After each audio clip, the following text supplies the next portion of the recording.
when I was 6 months old. We're in some little town, small hotel, and I fell down a full flight of stairs at to the bottom. They come running up. I sat up and just shook my head and shook it off and didn't cry.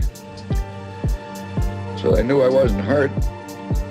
And Houdini says that was sure a buster, meaning a fall, because that's the only time it was used.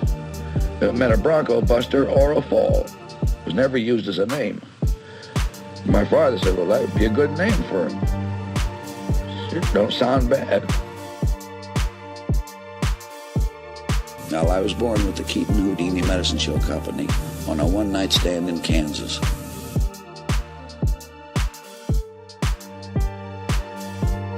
This is a shock to anybody that's in the motion picture business today.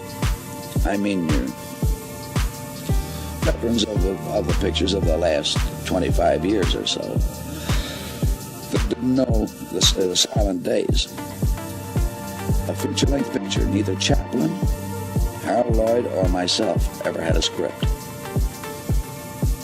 That sounds impossible to anybody today in the picture business. We never even thought of writing a script. We didn't need to. By the time we had talked and worked out what we thought was a picture, for instance, we always got a start. People always come up with a start. So that's funny. That's a good start. We want to know the finish right then and there. See, there's nothing else to work on but the finish. And if we can't round it out, just something we like, we throw that one away and start on a new one. What good would a script been to me?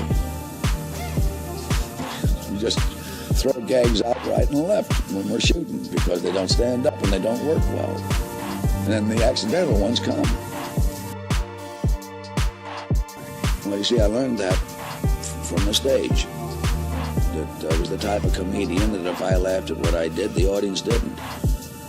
So I just automatically got to that stage where the more seriously I took my work, the better laughs I got.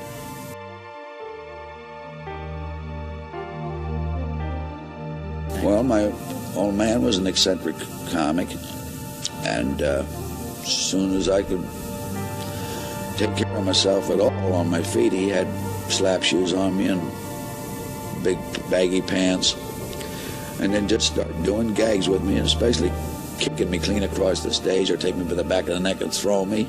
And as I grew used to doing it and knew how to do it, the throws become longer.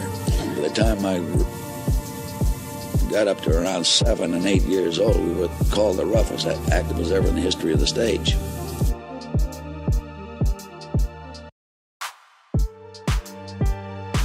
Well, as a rule, about 50% you have in your mind before you start the picture, and the rest you develop as you're making it. That's right, we eliminated subtitles just as fast as we could if we could possibly tell it in action. Well, when we found a finish, how to round that out, we never worked on the middle. We always figured the middle would take care of itself. Well, I had a similar hat on the stage before I went into pictures. I went into pictures when I was 21 years old. That's in the spring of 1917.